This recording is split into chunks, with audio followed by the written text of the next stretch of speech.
दोस्तों नमस्कार, मैं राधेश्याम यादव और आप देख रहे हैं मेरा विद्रोही चैनल। आप मेरे वीडियो को लाइक करें, चैनल को सब्सक्राइब करें और बेल आइकन दबाना न भूलें।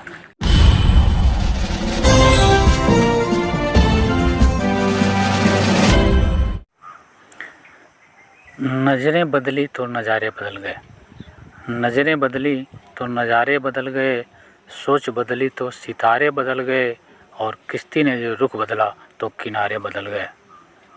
मित्रों, YTM के संबंध में कुछ भी कहना सूरज को दीपक दिखाने के समान होगा। जिस प्रकार हम सूरज को दीपक दिखाएं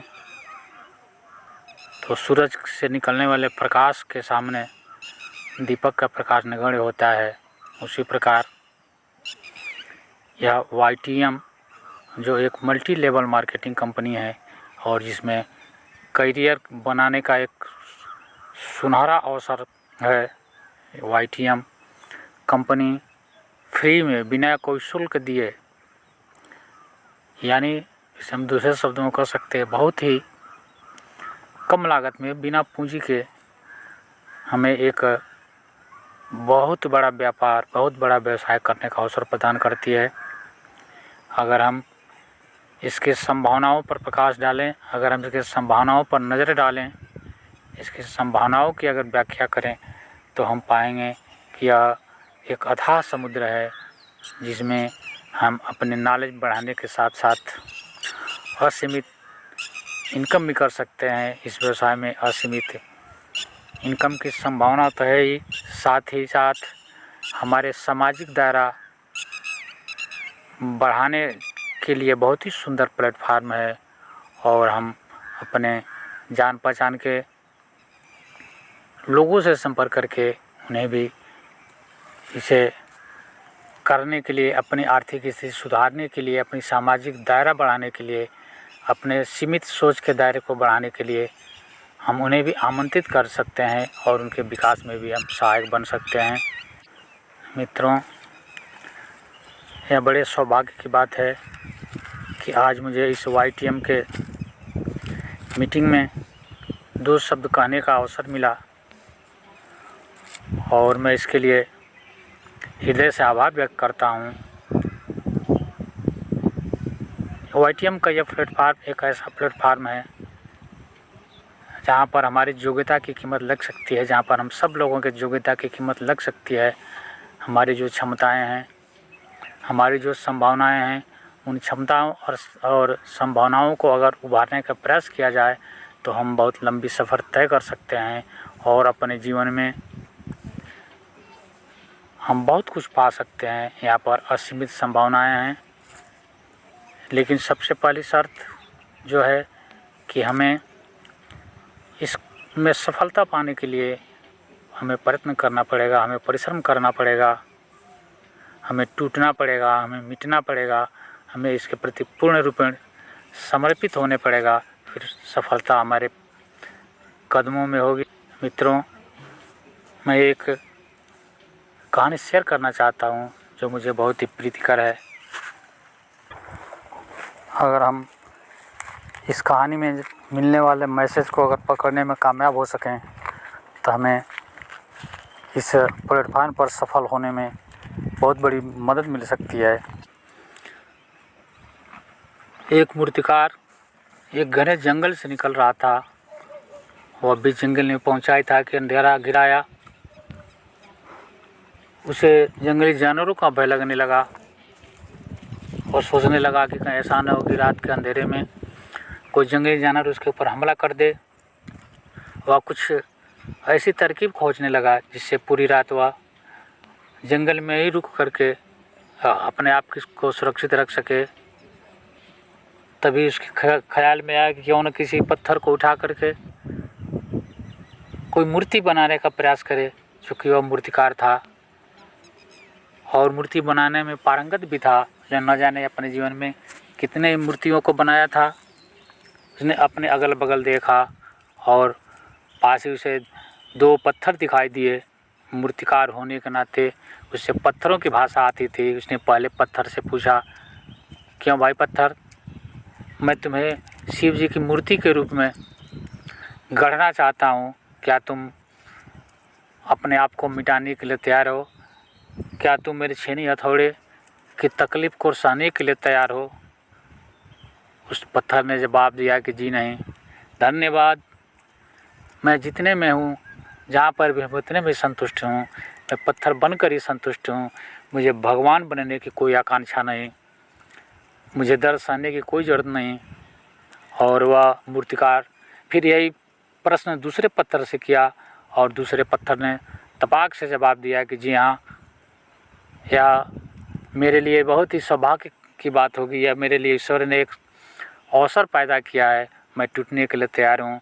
मैं तुम्हारी छेनी हथौड़े और दूसरे औजारों की चोट को बर्दाश्त करने के लिए तैयार हूँ। और वह मूर्तिकार उसी जंगल में उसी वक्त उस पत्थर को काटने में लग गया। वह पूरी रात परिश्रम करता रहा और सुबह होते होते उसने उस पत्थर को एक शिव जी के सुंदर मूर्ति के रूप में तराश करके बहुत ही सुंदर मूर्ति बना दिया। सुबह हुई, वह उस मूर्ति को वहीं छोड़ करके आगे की यात्रा शुरू कर दी। चूँकि वह एक पारंगत मूर्तिकार था और उसकी कुशलता उस मूर्ति में झलक रही थी। उसने शिव जी की बड़ी अद्भुत मूर्ति बनाई और संजोग की बात थी कि उसी दिन सुबह उस देश का राजा उस जंगल में शिकार करने के लिए निकला और जंगल में पड़े इस सुंदर शिव जी की मूर्ति को देख करके उसने अपने सैनिकों को आदेश दिया कि जिस स्थान पर यह मूर्ति है यहाँ पर एक भव्य शिव मंदिर का निर्माण कराया जाए। राजा का आदेश, इसलिए वहाँ पर एक सुंदर मंदिर बना दिया गया। कुछ दिनों के बाद शिवरात्रि आया, महाशिवरात्रि आया। अगल बगल के गाँव में खबर पहुँच गई कि मंदिर में जंगल में एक शिव जी की मूर्ति मिली थी, जहाँ पर एक सुंदर मंदिर बनवाया गया बादशाह द्वारा। और लोग महाशिवरात्रि के अवसर पर उस मूर्ति के ऊपर जल चढ़ाने के लिए पहुँचने लगे। हजारों की संख्या में भक्तों की भीड़ लग गई। जो भी जाता पहले पत्थर के ऊपर पैर रख करके उस शिव जी की मूर्ति को जल से नहलाता, दूध से नहलाता, फूल मालाएं चढ़ाता, मिष्ठान चढ़ाता और फिर हाथ में नारियल लिए उस पत्थर पर तोड़ता। 2, 4, 10, 20 नारियल तोड़ने के बाद वह पत्थर चिल्लाया जो नीचे पड़ा था, जिसके ऊपर नारियल तोड़ा जा रहा था। उसने उस मूर्ति वाले पत्थर से पूछा कि भाई, तुम्हारे तो भाग्य जाग गए, आज सारे लोग तुम्हारे आगे नतमस्तक हो रहे हैं, सारे लोग तुम्हारे ऊपर फूल और मालाएं चढ़ा रहे हैं, लोग तुम्हें दूध से नहला रहे हैं, तुम्हारे भगवान मान करके पूजा कर रहे हैं, और मेरे ऊपर देखो ना, लोग पैर रख करके चढ़ रहे हैं और ऊपर से ये नारियल भी तोड़ रहे हैं। मैं तो मरा जा रहा हूँ, मुझे तो बहुत दर्द हो रहा है। उस शिव जी की मूर्ति बने पत्थर ने जवाब दिया कि उस दिन मूर्तिकार ने तुमसे भी वही सवाल किया था। अगर तुम यह दर्द बर्दाश्त करने के लिए तैयार हुए होते तो आज मेरी जगह तुम होते और लोग तुम्हारी पूजा करते। लेकिन जब वह मूर्तिकार छेनी हथौड़े चलाता, मुझे दर्द होता, मैं चिल्लाता तो तुम हंस रहे थे, तुम्हें हंसी आ रही थी। और आज जब इतने सारे लोग तुम्हारे ऊपर पैर रखते हैं, इतने सारे लोग नारियल फोड़ रहे हैं, तो और देखो पीछे हजारों लोग अभी लाइन में खड़े हैं, सारे लोग बारी बारी से नारियल तुम्हारे ऊपर ही तोड़ेंगे और फिर तुम जितने ही नारियल तोड़े जाएंगे तुम उतने ही चिल्लाओगे। तुम उस अवसर को पकड़ नहीं पाए, मैं इस अवसर को पकड़ लिया और आज मेरी पूजा हो रही है। मैं ठीक यही बात मैं आप सबसे कहना चाहता हूँ कि ये अपॉर्चुनिटी, ये अवसर हमारे सामने कभी कभी आता है और ईश्वर हर आदमी के जीवन में कोई न कोई सुनहरा अवसर अवश्य प्रदान करता है।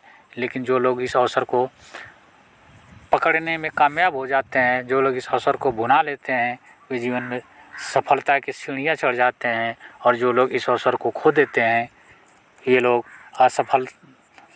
असफलता को गले लगाते हैं। मित्रों, मेरे कहने का तात्पर्य है कि हम अगर इस अवसर को पकड़ सके, ये भी हमारे लिए एक अपॉर्चुनिटी, एक अवसर है। अगर हम इस अवसर को पकड़ सकें, इस अपॉर्चुनिटी को पकड़ सकें, तो हमारे भी जीवन में कोई फूल खिल सकते हैं, हमारा भी जीवन बदल सकता है। और मित्रों, मैं कहना चाहता हूँ कहते कि जिनकी नज़रें बदलेंगी उन्हीं के नज़ारे बदलेंगे, जिनकी नज़रें बदलेंगी उन्हीं के नज़ारे बदलेंगे, जिनकी सोच बदलेगी उन्हीं के सितारे बदलेंगे। मित्रों, आज इस लक्ष्मीपुर चौराहे पर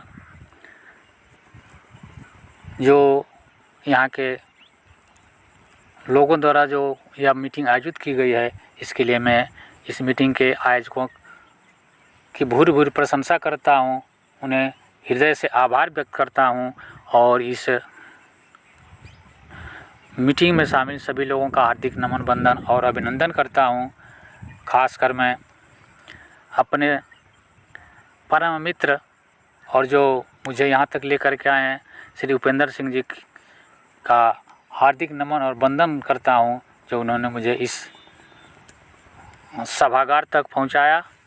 और उनके सीनियर्स जो कलकत्ता से चल कर के आए हैं, मैं उनका भी हार्दिक नमन, वंदन और अभिनंदन करता हूँ। साथ ही मैं यहाँ के सभी आयोजकों का हृदय से आभार व्यक्त करता हूँ, जिन्होंने इस अच्छे प्लेटफार्म के महत्व को समझा। मित्रों, ये वीडियो काफ़ी लंबा हो रहा है, इसलिए मैं अपनी बातें समाप्त करता हूँ। तब तक के लिए नमस्कार। जय हिंद, जय भारत, वंदे मातरम।